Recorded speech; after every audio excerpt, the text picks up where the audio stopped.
और मैं भू माफिया एक्ट में FIR दर्ज कराने के लिए 6 साल से परेशान हूँ, अभी तक लिखी नहीं, आज तक नहीं लिखी गई है। ये सरकार लोगों को विकलांग करती है। हम तो भाजपा को कभी लाना ही नहीं चाहते हैं।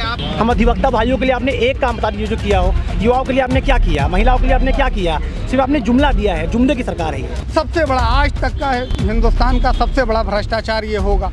तो 9 साल में कुछ हुआ नहीं है, जनता सिर्फ बेहाल हुई है। प्राइवेट सेक्टर में जॉब देने के बाद में इतनी परमानेंट नौकरी हर डिपार्टमेंट में खाली है, आप उनको क्यों नहीं भर रहे हो? आप सिर्फ और सिर्फ व्यापारियों को फायदा पहुंचाना चाहते हो। कानून व्यवस्था बहुत इम्प्रूव नहीं हुआ है, चरमराई है, मतलब चरपराया है और इम्प्रूव होनी चाहिए, जिसमें काफ़ी सुधार होने की ज़रूरत है। 4 PM न्यूज़ नेटवर्क में आप सभी का स्वागत है। मैं हूं क्षितिज कांत। उत्तर प्रदेश के 80 लोकसभा सीट की बात करूं तो यहां पर राजनीति दिन पर दिन ज़बरदस्त बदलती जा रही है। आपने देखा है NDA गठबंधन और इंडिया गठबंधन दोनों में घमासान चल रहा था, लेकिन इंडिया गठबंधन में लगातार धीरे धीरे कहीं ना कहीं टूट दिखाई पड़ रही उत्तर प्रदेश में ही।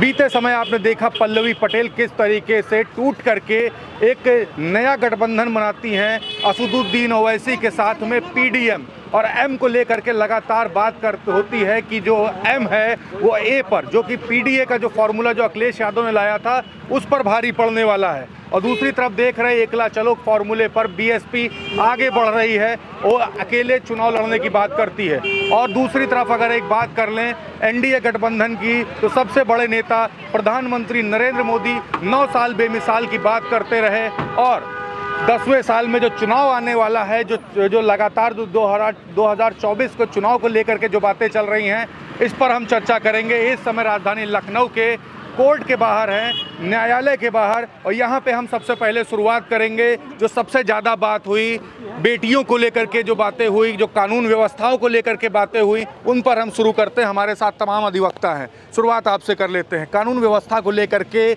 बहुत बातें हुई, उत्तर प्रदेश की राजधानी लखनऊ में है और यहीं से निर्णय होता है, शुरुआत होती है पूरे उत्तर प्रदेश की। 80 लोकसभा सीटें किस करोड़ बदल रही है, और सबसे पहले कानून व्यवस्था के बारे में बताइए, क्या रहा पूरा मामला? कानून व्यवस्था तो कुल मिलाकर के ठीक रहा, लेकिन बीच में कहीं कहीं काफ़ी अपराध हुए जिसको माननीय मुख्यमंत्री ने तुरंत संज्ञान लिया, लेकिन उसके बाद अपराध ऐसा नहीं है कि बिल्कुल रुक गया है। अपराध पर एक बात कर लें, आप पूछना तो नहीं चाहिए कितने साल से प्रैक्टिस कर रहे हैं? 15 ईयर्स से 10 साल पूरे आपने देखे, और पिछले 5 साल का भी कार्यकाल देख लिया। इन 10 सालों में अगर बात करें तो आपराधिक मुकदमे क्या दिन पर दिन ग्राफ बढ़ा है, या बैलेंस रहा, या गिरा है?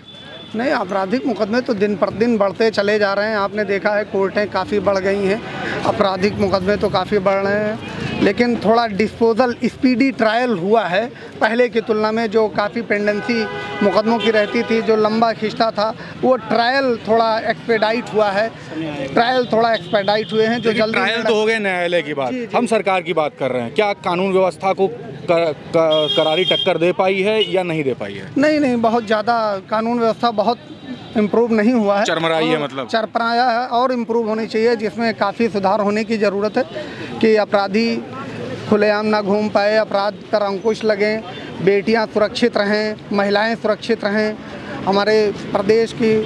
और अर्थव्यवस्था, जब कानून व्यवस्था अच्छी होती है उससे देश की अर्थव्यवस्था पर बहुत बड़ा प्रभाव पड़ता है। बाहर के जो कंपनियां होती हैं वो आपके देश में, आपके प्रदेश में आना चाहती हैं, लेकिन अगर कानून व्यवस्था, इंफ्रास्ट्रक्चर और आप कानून व्यवस्था उनको अच्छा नहीं देंगे तो आने के लिए बाध्य नहीं होंगे। अच्छा, एक बात कर लें, बहुत सारे रोजगारों की बात की गई, रोजगार की आपके साथ तमाम युवा जो आपके साथ में जो आपकी एज में जो निकले होंगे, अगर इन 10 सालों की बात की जाए, आपके सामने जो युवा जो निकले हैं, क्या रोजगार उनको वाकई मिला है इन 10 सालों में? क्या देखते हैं इस पर? नहीं, मोदी जी ने तो वादा किया था कि 2 करोड़ पर ईयर रोजगार देंगे, लेकिन वो जुमला साबित हुआ, क्योंकि रोजगार तो बिल्कुल नहीं मिला। युवा काफ़ी भटक रहे हैं।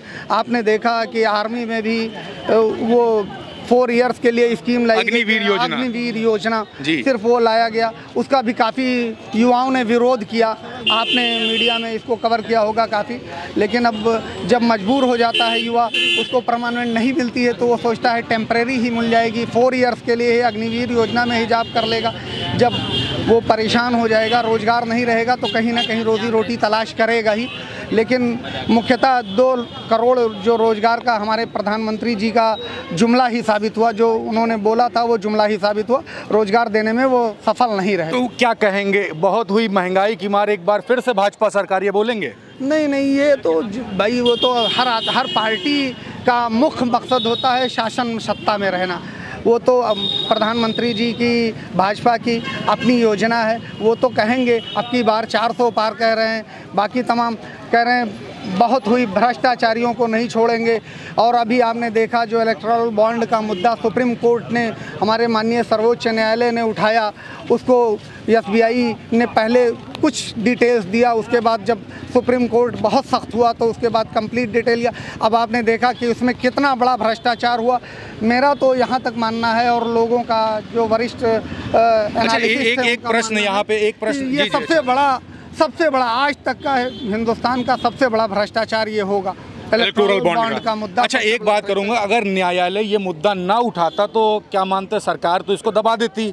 बिल्कुल, अगर न्यायालय इसमें संज्ञान नहीं लेती तो ये मुद्दा दबा रहता और ये बिल्कुल बाहर निकल कर आता ही नहीं कि कितना भ्रष्टाचार हुआ। कौन कौन सी कंपनियां हैं जो कुछ नहीं थी, जिनके ऊपर पहले छापे ED और CBI के पड़े, उन्होंने बॉन्ड 225 करोड़, कोई 50 करोड़, कोई 25 करोड़ का बॉन्ड ले लिया। और वो इसी मुद्दे में अभी एक कौन सी फार्मा कंपनी है जिसके ऊपर ED का CBI, पहले उसने 6 करोड़ का बॉन्ड लिया, उसके बाद 25 करोड़ का बॉन्ड लिया और उसको बाद में बेल भी मिल गई और वो उस छापे इंक्वायरी से भी बाहर हो गया और केजरीवाल के केस में वो विटनेस भी हो गया है। वो फार्मा कंपनी का मालिक वो विटनेस हो गया है। 24 करोड़ या 29 करोड़ का बॉन्ड, ये श्योर नहीं हूँ, तो लेकिन मतलब इलेक्टोरल बॉन्ड की बात अब जमीनी स्तर पर होने लगी है। बिल्कुल होने लगी तो ये असर तो 2024 के लोकसभा चुनाव पे डालेगा? बिल्कुल डालेगा। महंगाई का मुद्दा है, स्वास्थ्य का मुद्दा है, बेरोजगारी का मुद्दा है, ये चुनाव पर जाएगा। हमारा मुद्दा मंदिर मस्जिद नहीं है। आज का युवा, आज का समाज मंदिर मस्जिद नहीं चाहता है, अच्छा एटमॉस्फेयर चाहता है, अच्छी शिक्षा चाहता है, रोजगार चाहता है, स्वास्थ्य व्यवस्था हमारे देश की, प्रदेश की सुदृढ़ हो, अच्छी हो, वो चाहता है। हर आदमी स्वास्थ्य, शिक्षा, रोजगार चाहता है, मंदिर मस्जिद नहीं। हर आदमी की अपनी आस्था है। जो मुसलमान है नमाज़ पढ़ेगा, जो हिंदू है वो पूजा करेगा, जो क्रिश्चियन है वो चर्च में जाएगा, जो सिख है वो वहाँ जाएगा। तो वो सब मुद्दा नहीं है, वो तो आस्था का, अपने अपने आस्था का देता है। जो जैसा करता है वो अपनी आस्था पे करेगा, उससे कोई मसला नहीं है। हमको स्वास्थ्य चाहिए, शिक्षा चाहिए, रोजगार चाहिए। बिल्कुल, आपसे बात करूंगा, अगर भाई साहब जैसी अगर सोच होती रही तो 400 पार कैसे आएगा? 400 पार कैसे करेंगे? भाजपा को कैसे ला रहे हैं? देखिए, ऐसा है कि ये तो 400 पार वाली बात तो गलत है। ये 400 हार वाली जरूर कह सकते हैं कि ये 400 हार सकते हैं, क्योंकि देखिए जो वादे किए थे वो वादे नहीं पूरे किए। इन्होंने गड्ढा मुक्त सड़क की बात की थी, इन्होंने रोजगार की बात की थी, इन्होंने स्वास्थ्य की बात की थी। रोजगार की बात कर, रोजगार मेले तो लगते हैं लगातार। रोजगार मेले देखिए, लगने से क्या होता है, कितनों को रोजगार मिला। आप सरकारी नौकरी की बात करिए, आप प्राइवेट सेक्टर में जॉब्स दे रहे हैं, तो इससे क्या फ़ायदा है? आप प्राइवेट सेक्टर में जॉब देने के बाद में इतनी परमानेंट नौकरी हर डिपार्टमेंट में खाली हैं, आप उनको क्यों नहीं भर रहे हो? आप सिर्फ और सिर्फ व्यापारियों को फ़ायदा पहुंचाना चाहते हो, धन्ना सेठों को फ़ायदा पहुंचाना चाहते हो। आप स्वास्थ्य व्यवस्था की बात कर लीजिए। हाँ, अभी एक CMO ने छापा मारा, वहाँ पे एक्सपायरी दवाइयाँ थी।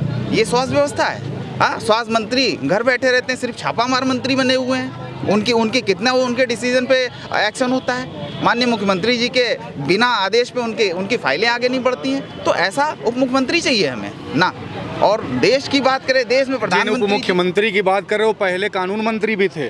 अरे तो उन्होंने कानून के लिए क्या किया? जितने भी बीजेपी के लोग थे उनको उन्होंने सरकारी वकील बना दिया। क्या और लोगों के अंदर क्वालिफिकेशन नहीं थी या उनके पास एक्सपीरियंस नहीं था? ऐसे लोगों को अब मुख्यमंत्री जी जब उनके पास कानून विभाग है तो उन्होंने उन लोगों को हटा दिया। क्या पैसा लेके ये सब हुआ है? मुझे तो ऐसा लगता है कि पैसा लेके सरकारी वकील बनाए गए हैं। आप जैसी सोच अगर सारे अधिवक्ता रख ले पूरे यूपी भर के, तो मुझे नहीं लगता इस तरीके से भाजपा सरकार आई। गलत बात है कि नहीं? तो सही बात है। सही बात है। ऐसे भाजपा कैसे आएगी? नहीं, बिल्कुल आएगी। ऐसे नहीं आ पाएगी ना। तो लाने के लिए तरीका बताइए। मुझे लाना ही नहीं है। क्यों नहीं लाना है? क्योंकि जो वादे उन्हें पूरा किया नहीं उन्होंने। देखिए, ये क्या सुनने को मिल रहा है? बात देखिए, पहले तो युवा हैं, ठीक है, युवाओं को रोजगार की आवश्यकता है। 2 करोड़ नौकरी की बात करी थी, कहाँ है 2 करोड़ नौकरी? कागजों में सिर्फ नौकरी है। आपने समीक्षा अधिकारी की पोस्ट निकाली, पेपर लीक। पुलिस भर्ती, पेपर लीक। और क्या चाहिए? अच्छा एक बात करें, अधिवक्ता क्यों नाराज है भाजपा सरकार से? अरे अभी हापुड़ कितनी बड़ी घटना हो गई, अधिवक्ताओं के साथ में इतना गड़बड़ हुआ, ठीक है, उस पे माननीय मुख्यमंत्री जी का एक बयान नहीं आता। हाँ, महीने भर अधिवक्ता धरने पे बैठे रहे, क्या एक्शन हुआ उसमें? सिर्फ एक एफआईआर से क्या होता है? एफआईआर कर दी आपने, वो बस खेल खत्म हो गया। आपसे कहा गया एडवोकेट प्रोटेक्शन एक्ट लागू करिए, आपने लागू किया? नहीं किया। वो सिर्फ और सिर्फ हवाई बातें, आपने उसमें भी राजनीति शुरू करवा दी। आप अधिवक्ताओं पर राजनीति का आरोप लगा रहे हो। हम तो प्रैक्टिस करते हैं, हमारा रोजी रोटी इसी से चलती है। काफी नाराज मालूम पड़ते हैं सरकार से। आप बताइए भाजपा कैसे आ रही, क्लियर कट बात करिएगा, किन मुद्दों पर इस बार भाजपा को ला रहा है? भाजपा अगर आश्वासन देती है जी कि वो युवाओं के लिए कुछ करेगी, तो आश्वासन तो लगातार 10 सालों से दे रही है। आश्वासन दे रही है, हाँ। पर जमीनी स्तर पे काम नहीं किया है, सिर्फ आश्वासन ही दिया है। जुमलों की सरकार है ये। तो अगर युवाओं के लिए कुछ करेगी, हमारे लिए कुछ करेगी, तो हमें ऐसा नहीं कि भाजपा से हमें कोई नफरत है, ऐसा कुछ नहीं है। हम भाजपा को लाना चाहेंगे अगर वो ज़मीनी स्तर पे काम करती है। बात रही तो इस बार फिर से तो लगातार तमाम बड़े मुद्दों की बात हो रही। भाजपा खुद नरेंद्र मोदी जी मंच से बोलते हैं कि सब कुछ चंगा होने वाला, और 9 साल बेमिसाल की बात भी की, लाल किले के प्राचीर से तमाम सारी बातें करते हैं। 9 साल और जनता बेहाल, तो 9 साल में कुछ हुआ नहीं है, जनता सिर्फ बेहाल हुई है। यहाँ तक बात करें अगर कानून व्यवस्था की, कि कोई अभियुक्त अगर कोर्ट में आता है और कोर्ट के अंदर घुस के 2-3 अपराधी उसको गोलियों से भून देते हैं, तो उस पर ये कानून हम कहेंगे सरकार की पूरी तरह से हार है ये। तो ये सब घटनाएं आप लोग भूले नहीं हैं? बिल्कुल नहीं भूले, इसी पे ही चुनाव में हम लोग वोट करेंगे। और मेन चीज़ है कि अधिवक्ताओं के लिए इस सरकार ने कोई भी काम नहीं किया है। 2 महीने 2.5 महीने हम अधिवक्ता भूख हड़ताल, भूखे प्यासे रोडों पे बैठे, और मुख्यमंत्री जी ने एक बार अधिवक्ताओं से बात करना नहीं सही समझा। क्या हम लोग इस तरीके के लोग हैं, निचले स्तर के लोग हैं कि आपसे आप बात नहीं करेंगे? और क्या किया आपने हम लोगों के लिए? हम अधिवक्ता भाइयों के लिए आपने एक काम बता दीजिए जो किया हो। युवाओं के लिए आपने क्या किया, महिलाओं के लिए आपने क्या किया? सिर्फ आपने जुमला दिया है, जुमले की सरकार है ये। आप तो ऐसे खुल करके बोलेंगे, लोग भर भर के लिखेंगे कि आप लोग की राष्ट्रवादी सोच नहीं है। आप लोग के लिए लिखा जाएगा। जी जी। लखीमपुर की घटना अभी सुनी होगी, उन्होंने जो किसानों को जीप से रौंद दिया। अजय मिश्र टेनी के बेटे, ठीक है, हाँ, वो पूर्व गृह मंत्री रह चुके हैं, राज्य मंत्री। तो अब ये बताइए, ऐसे लखीमपुर टेनी को इस बार फिर लखीमपुर खीरी से टिकट मिल गया। टिकट तो मिल गया, टिकट फिर दे दिया है। ये बताइए, अपराधियों को टिकट दिया जा रहा है, ऐसे लोगों को संसद भेजने। अपराध बेटे ने किया, बाप को क्यों सजा मिली? अरे क्यों नहीं भाई, आप उसका साथ दे रहे हैं, आप भेज देते जेल अपने लड़के को, क्यों नहीं भेज दिया आपने? भेज देते। मुख्तार ने भी किया था बेटे को सजा मिली, अपराध तो मुख्तार ने भी किया था, बेटे को सजा मिल ली, और अपराध तो अतीक अहमद ने भी किया था, उनके बेटों को सजा मिल ली है। तो इस तरीके से क्यों टेनी ने की तो उनके बेटों को नहीं मिलनी चाहिए, उनके बेटे को मिल ली, तो भाजपा से नाराज हो भाई? नाराज नहीं, वो भैया लोग जो बोले हम लोग भाजपा से नाराज हैं। जब वो अपनी मैनिफेस्टो में लिख के आते हैं, सोनम वांगचुक कितने टाइम से वहाँ पे जो है लद्दाख में जो है क्या कहते हैं स्ट्राइक पे हैं, वो अपने एक मैनिफेस्टो में लिख के आते हैं कि कॉन्स्टिट्यूशन के 6 शेड्यूल में उसको इंक्लूड करेंगे कि लद्दाख को। अभी तक के जो है मीडिया बंधु आप लोग उनको दिखाते नहीं हैं। उसके बाद एबीपी एंकर अंजना ओम कश्यप बैठ के अक्षय कुमार को जो पिक्चर आपकी आने वाली उस पर कहती हैं कि दोनों में आप में लड़ाई होगी तो जीतेगा कौन है? आप लोग मीडिया जब खुद ही ये सब चीज़ें नहीं दिखाओगे तो हम लोग कैसे स्टैंड लेंगे? ये बताइए। हम तो भाजपा को कभी लाना ही नहीं चाहते हैं, क्योंकि वो कभी भी अपने कैसे खाते हैं। आप तो दिखाएंगे प्रधानमंत्री जी आम कैसे खाते हैं, जूस के खाते हैं। अक्षय कुमार जी उसका इंटरव्यू लेते हैं कि प्रधानमंत्री जी आप आम कैसे खाते हैं। अरे हम लोग को दिखाइए, हम लोग की समस्याओं को दिखाइए कि हम क्या सरकार तक हमारी बात को पहुंचाइए, क्योंकि सरकार सुनने वाली नहीं है। सरकार तो सिर्फ और सिर्फ उत्तर प्रदेश की सरकार तानाशाह सरकार है, सिर्फ और सिर्फ। आप थोड़ा सा आगे आ जाइए, पीछे क्यों खड़े हैं? हमें लग रहा है सिर्फ एक ही विचार वाले सभी लोग आ गए। नाम क्या है आपका? ऋषु प्रताप सिंह। ऋषु प्रताप सिंह, भाजपा कैसे आएगी? मुद्दा यही है। भाजपा देखिए कैसे आएगी, ठाकुर साहब है ना? हाँ, ये तो क्लियर बता दीजिए। ये तो आप लोगों को पता है। हाँ, कैसे भाजपा आ रही है ये भी पता है। लेकिन ये है कि भाजपा जो कर रही है ये अच्छा नहीं है। क्या कर रही है जो अच्छा नहीं? आपने अच्छी बात कही, आपने बात एक्सेप्ट किया आपने। जनता त्रस्त है, चाहे महंगाई से हो जाए, चाहे बेरोजगारी से हो जाए, और चाहे मतलब प्रधानमंत्री के मतलब फैसले से हो जाए। लेकिन कहने का मतलब ये है कि आप वो चीज़, मीडिया वो चीज़ नहीं दिखा रही है। मैं दिखाऊंगा, आप बोलिए। अरे खुल के बोलिए। मेरे बताइए, आप पहले बोलिए। इलेक्टोरल बॉन्ड का मुद्दा ले लीजिए, या फिर किसी भी चीज़ का मुद्दा ले लीजिए ना। आप देखिए प्रधानमंत्री जो अच्छा करेंगे, मीडिया बस उसी को दिखा रही है। जो पीछे से काला बाजारी हो रही है उसको नहीं दिखा रहा है। लखनऊ के रहने वाले हैं, लखनऊ के रहने वाले, मुस्कुराहट बता रही है। ये तहजीब है, मुस्कुराइए। आप लखनऊ मुस्कुरा करके बहुत कुछ आप बोल रहे हैं। देखिए सच्चाई लेकिन ये जो है, सब मुद्दे अगर चलेंगे जो- पब्लिक में तो कैसे भाजपा आएगी? देखिए भाजपा आ रही है, इसमें कोई दो राय नहीं है, लेकिन भाजपा अब जो है अपने चरम पे है और तानाशाही कर रही है, सच्चाई जो है। और भाजपा आ रही है, इसमें कोई दो राय नहीं है, क्योंकि उनके जब तक भाजपा आएगी नहीं, मशीन की बात नहीं है, भाजपा आ रही है, इसमें कोई दो राय नहीं है, क्योंकि सेकंड ऑप्शन उन्होंने छोड़ा ही नहीं है ना, दूसरे के लिए जगह ही नहीं। राहुल गांधी नेता है, उनको पप्पू घोषित कर दिया है, तो भाजपा ही आएगी ना, बात समझिए। भाजपा पप्पू मुंबई तक के भारत जोड़ो यात्रा, भारत जोड़ो न्याय यात्रा करे, मोदी जी नहीं कर पाते हैं। मोदी जी अपने चुनाव का 50% राहुल गांधी को पप्पू घोषित करने में खर्च करते हैं, तो भाजपा ही तो आएगी, बात समझिए। मैं भाजपा विरोधी नहीं हूँ। जनता के पैसे का सिर्फ और सिर्फ दुरुपयोग ये सरकार कर रही है। जो हमारा और आपका टैक्स है, उस पैसे का वो दुरुपयोग कर रहे हैं सिर्फ और सिर्फ एडवर्टीजमेंट करने में, और ना कि वो कोई काम कर रहे हैं। वो सिर्फ और सिर्फ एडवर्टीजमेंट में। आप निकल जाइए, उनके लिए कभी आचार संहिता भी नहीं होती, क्योंकि मैं तो अभी भी राशन गल्ले की दुकान पे भी मैंने देखा कि मोदी जी की बोरा बट रहा है, उसमें मोदी जी की फोटो लगी हुई है और वो राशन धड़ल्ले से बट रहा है। अरे इस राशन पे, इस फ्री राशन पे भी रोक लगनी चाहिए भैया। अभी तो आचार संहिता चल रही है, आप वोटर्स को खरीद रहे हो इस राशन के माध्यम से भाई। ये सरकार लोगों को विकलांग कर दी है। विकलांग इसलिए कर दी है कि फ्री में राशन दे देगी, 80 करोड़ लोगों को। नहीं, फ्री में राशन दे देगी, तो वो एक टाइप से डायरेक्ट इनडायरेक्टली जो है वो चुनाव का मतलब वो पैसा दे रही है सीधे सीधे। आगे आ जाइए, आगे आ जाइए। नाम क्या लिखते हैं आप? नाम करण सिंह।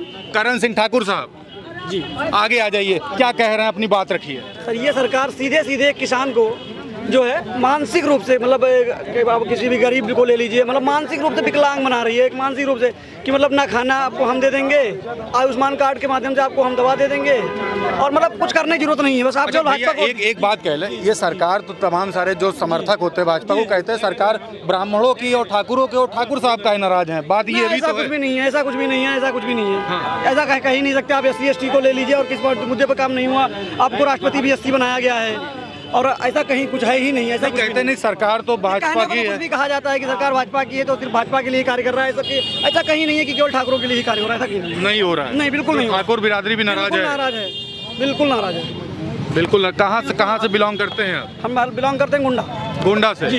गोंडा तो जो ब्रजभूषण शरण सिंह वहाँ से सांसद है, लोकसभा से सांसद हैं, उनसे कोई नाराजगी नहीं है। नाराजगी नहीं है, कोई नाराजगी नहीं, वो जीत रहे हैं, वो चुनाव जीत रहे हैं, बम्पर मतों से जीत रहे हैं। तो वो टिकट पा रहे हैं, अगर उनको बीजेपी टिकट दे रही है तो बीजेपी के टिकट से जीत रहे हैं, अगर नहीं दे रही है तो वो अपने मत से जीत रहे हैं। चुनाव ब्रजभूषण सिंह जीत रहे हैं, बीजेपी नहीं जीत रही। अच्छा, एक बात करें, खिलाड़ी जो धरने पर बैठे तो उसके बारे में मालूम है कि नहीं? सर मैं कहता हूँ, मान लीजिए ब्रजभूषण सिंह में लाख बुराइयाँ हैं, लेकिन जिस चीज़ के लिए उन्हें बदनाम किया जा रहा है वो नहीं है। वो नहीं है, नहीं है।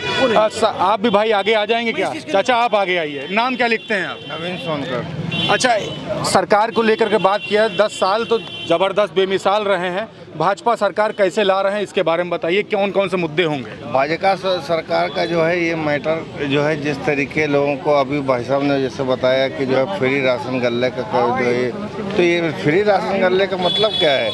आप आचार संहिता का जो है साफ साफ उल्लंघन कर रहे हैं, और दूसरा कोई भी करता है आप जो उठा करके जेल में और इनकी चार्जशीट खोल लेना, इनकी चार्जशीट खोल, तो ये तो जबरदस्ती जो है केजरीवाल को जो है उठा करके उन्होंने जेल भेज दिया, जबकि ऐसा कानून के अंदर में है ही नहीं कि किसी बने बनाए मुख्यमंत्री को आप लेके जा करके जो है जेल के अंदर में टूट जाए। आप तो संविधान के विपरीत चल रहे हैं, और इस तरीके की अगर ये भाजपा सरकार है तो जो है आप तो जोर जबरदस्ती करके राम मंदिर का मुद्दा दिखा करके आप जीतना चाहते हो, लेकिन भावना का विषय है, ये हिंदू भावना का विषय है। तो यहाँ पर मुसलमान भी रहता है, हिंदू भी रहता है, सिख भी रहता है, ईसाई भी रहता है, हम चारों की बातें करते हैं, और ये जब तक के जो है इनको ये चीज़ नहीं करके दिखानी होगी कि हम किन किन के साथ में क्या क्या कर रहे हैं, तो ये गलत है, और गलत तरीके से ये दबाव डाल करके आप चुनाव जीतना चाहते हैं।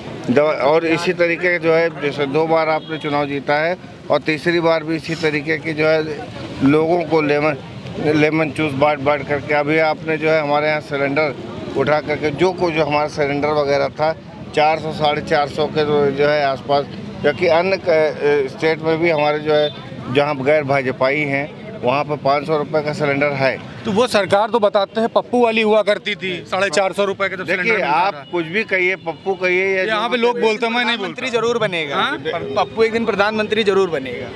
बात पप्पू से नहीं है, कांग्रेस पार्टी के अंदर भी ऐसा नहीं है कि जो है इससे पहले भी सरकारें चलाई है। हमारे मनमोहन सिंह जैसे जो लोगों ने जो विचार और ऐसे तथस्थ व्यक्ति के जो है, और कांग्रेस के अंदर में ऐसा नहीं है कि जो है मैं किसी पार्टी से संबंधित। जी क्या कह रहे हैं, एक सेकंड। राहुल गांधी को जो लोग पप्पू कहते हैं जी, वो मूर्खतापूर्ण प्रश्न उनका है, उठाने का मुद्दा भी उनका, क्योंकि राहुल गांधी ने जो चीज़ें फोरकास्ट की वो बिल्कुल सत्य साबित हुई। कोरोना का मुद्दा उठा लीजिए, जब कोरोना हुआ राहुल गांधी ने फौरन अपना स्टेटमेंट दिया, वर्डिक्ट दिया कि फौरन विदेशों से फ्लाइट्स को बंद कर देनी चाहिए, क्योंकि अभी हमारे देश में काफ़ी देशों में लॉकडाउन लग गया है, तो हमारे देश में भी लॉकडाउन लग जाना चाहिए। और उसने जितनी मेहनत की है, आप कह रहे हैं कि उसकी पप्पू की सरकार थी, तो उनकी राहुल गांधी सुनता कौन है? राहुल गांधी की उनकी पार्टी सब सुनती है, और देश के युवा यहाँ पे सुना नहीं गया, कोरोना तो आ गया ना। कोरोना आ गया भाई, सरकार ने नहीं सुना। सरकार तो मत तानाशाह लोग कह रहे हैं, हम नहीं, सभी लोग कह रहे हैं सरकार तानाशाह है, तो वो नहीं सुनना चाहती है। तानाशाही सरकार नहीं सुनी भाई, वो विपक्ष का मामला था, तो वो अगर सही बात भी कहेगा तो वो सोचते हैं कि हम उसकी बात को अगर एक्सेप्ट कर लेंगे, तो वो अब वो दौर नहीं था जो राजीव गांधी और अटल जी का दौर था। एक मिनट, आप अधिवक्ता तो नहीं है ना? नहीं, आम आदमी। आगे आ जाइए, हम आपसे बात करेंगे। इस यहाँ पे जो सभी अधिवक्ता जो बात कर रहे हैं उससे कितना सहमत है? मोदी जी कैसे आ रहे हैं? भाई देखिए, जब तक ये मशीन चलती रहेगी मोदी हटा कोई नहीं पाएगा। हाँ। भविष्य में भी, क्योंकि जितना भी वोट डालिए आप मशीन के अंदर वो जाएगा मोदी में। ये जितनी भी सरकारें सोच रही हैं मैं बन जाऊं वो बन जाऊं, कोई भी नहीं बन पाएगा। जवाब हम देते हैं। हाँ, ऐसा है जो भाई साहब कह रहे हैं कि मशीन जब तक है तब तक जो है मोदी सरकार नहीं हटेगी।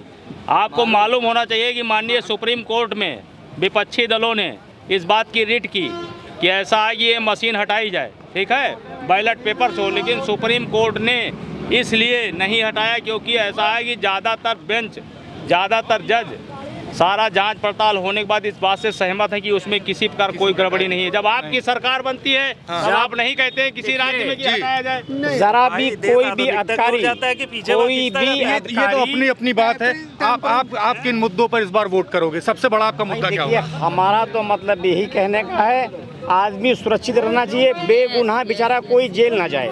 बिल्कुल, अब जो गुनाह करे वो जाए तो ठीक भी है। अब मालूम हुआ पुलिस बेगुनाह को पकड़ लेती है, अंदर कर देती है, अब कानून व्यवस्था में प्रश्न चिन्ह लगा रहे हैं। बिल्कुल बिल्कुल। आपसे बात करें, आपका नाम क्या है? मैं साधना शर्मा हूँ। साधना जी क्या वर्क करती हैं? मैं फैशन डिजाइनर हूँ। फैशन डिजाइनर है। हाँ। घरेलू महिला भी हैं और जर्नलिस्ट भी हूँ। जर्नलिस्ट भी। तो ये बताइए, इस समय जो माहौल जो चल रहा है मैम, इस पर क्या कहेंगी? अभी तो देखा आपने, भारत जोड़ो न्याय यात्रा जैसे बिहार को टच करती है, नीतीश कुमार इंडिया गठबंधन छोड़ के चले जाते हैं, उत्तर प्रदेश में एंट्री करती है, देखते चवन्नी पलट जाती है, मतलब आरएलडी के राष्ट्रीय अध्यक्ष भाजपा में, उसके बाद 7 विधायक समाजवादी पार्टी से टूट गए धीरे धीरे। उसके बाद आपने देखा पल्लवी पटेल ने एक 4th फ्रंट बना लिया, 3rd फ्रंट बना लिया। तो ये सब जो गतिविधियां लगातार हो रही है, कहीं ना कहीं इंडिया गठबंधन अब तो कमज़ोर हो रहा है, क्योंकि आगे आपने देखा दिल्ली में अरविंद केजरीवाल वो जेल पहुँच गए। क्या कहेंगे सब जो गतिविधियाँ हो रही हैं? देखिए, ये राजधर्म है और राजधर्म के कुछ नियम नीति होते हैं। वो जो हमारी सरकार में है, जो राज चला रहे हैं, वो नीतियों के हिसाब से काम कर रहे होते हैं। बात आती है वोट की और उनको राजा बनाने की, राजा हम बनाते हैं। ये बिल्कुल ऐसे ही है कि ज़मीन से ही शुरुआत होती है और राजा को पावर इतनी ही होती है कि वो बिना किसी कानून के किसी के खिलाफ कुछ भी कर दे। तो राजा बनाने वाली बात जहाँ तक है तो उसके कर्म पे जाते हैं हम। पूरा देश राजा के कर्म पे उसको वोट दे रहा है। तो मैम कौन सा कर्म पसंद आ रहा है आपको? मुझे आगे से अभी तक तो ऐसा कोई, उनका जो भी कर्म है सब बहुत अच्छा है, बहुत अच्छा है। नहीं, उसके अलावा जो आगे उसके आगे अगर आपको देश को अच्छा चाहिए, आप चाहते हो, जो आप सब कुछ चाहते हो वही हो, उसके लिए आपको पहले 24 में मोदी जी को लाना होगा। एक प्रश्न मेरा है, मैंने तमाम लोग बीच में गया, महिलाओं की जो सुरक्षा की बात होती है तो सबसे पहले लोग मणिपुर की बात करते हैं। मणिपुर में जो घटना हुई वहाँ पर ही भाजपा सरकार थी। हाथरस की बात होती तो उत्तर प्रदेश में योगी सरकार होती है, इस पर कोई बात नहीं करता। इत्तेफाक की बात है कि मैं हाथरस से हूँ जी, मैं ओरिजिनेटेड हाथरस से हूँ, वहीं की बेटी वहीं की बहू भी हूँ जी। और योगी सरकार में सबसे ज्यादा प्रताड़ित हूँ, क्योंकि यहाँ पे भूमाफियों को एक तरीके से ये कहा जा रहा है कि माफिया खत्म हो प्रताड़ित है तो डर के मारे भाजपा के बारे में बात कर रही है क्या? डर के मारे नहीं कर रही है, जो सत्य है वही कर रही हूँ जी, बोलिए। कि यहाँ पे नए भूमाफिया पैदा हो रहे हैं। मेरी जमीन, मेरा घर, सब कुछ लूट पाट के मेरे हस्बैंड को प्रेशराइज करके मुझे बिल्कुल घर से बेघर कर दिया है। यहाँ के नगर आयुक्त, यहाँ के वीसी लखनऊ के सब मेरे प्रकरण को जानते हैं, ऊपर से सब। अभी मैं सीपी सर से भी मिलके आई हूँ और मैं भू माफिया एक्ट में एफआईआर दर्ज कराने के लिए 6 साल से परेशान हूँ, लेकिन आज तक नहीं लिखी गई है। ये है शासन प्रशासन। कहाँ घर है आपका? मेरा कृष्णानगर थाने के पास घर है और मेरे जो भूमाफिये हैं वो होटल पैसिफिक इन के मालिक चरणजीत सिंह, परमजीत सिंह, मनजीत सिंह, मोहन सिंह है। मैं कोर्ट में भी आ गई हूँ, कोर्ट में भी उल्टे सीधे जजमेंट मिल रहे हैं मुझे, तथ्य देखे ही नहीं जा रहे हैं। बावजूद उसके मैं लड़ रही हूँ अकेली। ना घर है, ना पति है, ना बच्चा है, सब कुछ छिन गया है, फिर भी अपने वजूद के साथ लड़ रही हूँ। Modi is different thing, Yogi is different thing. पहुँचाएगा कौन? तो सबसे पहले कानून, और कानून में पुलिस सबसे ज्यादा वही है। कानून व्यवस्था मतलब मैम मानती चरमराई है, चरमराई हुई है, उसमें कृष्णानगर थाना सबसे ज्यादा भ्रष्ट है। क्या कानून व्यवस्था क्या मजबूत रही और क्या केसेस यहाँ पर पिछले 10 साल में बढ़े हैं या घटे हैं? तो सभी ने बताया कि बढ़े हैं। लॉ एंड ऑर्डर को लेकर के बोला गया कि कोर्ट के अंदर तक के गोली मार दी जाती है, अतीक को कस्टडी में पत्रकार बन करके गोली मार दी जाती है। तो लगातार ये सारी बातें हो रही थी और आपने देखा कि लोगों ने किस तरीके से समर्थन किया इंडिया गठबंधन को, किस तरीके से समर्थन किया एनडीए गठबंधन को, सभी देखा। कमेंट बॉक्स में आप लिखते रहिए आपको कौन सा गठबंधन ज़्यादा सही लग रहा है, या थर्ड फ्रंट की आप बात करेंगे, अब बीएसपी की बात करेंगे। तो लिखते रहिएगा और जुड़े रहिएगा 4 PM न्यूज़ नेटवर्क के साथ। ग्राउंड रिपोर्ट के लिए मैं हूं क्षितिज कांत, कैमरा पर्सन शुभम के साथ। धन्यवाद।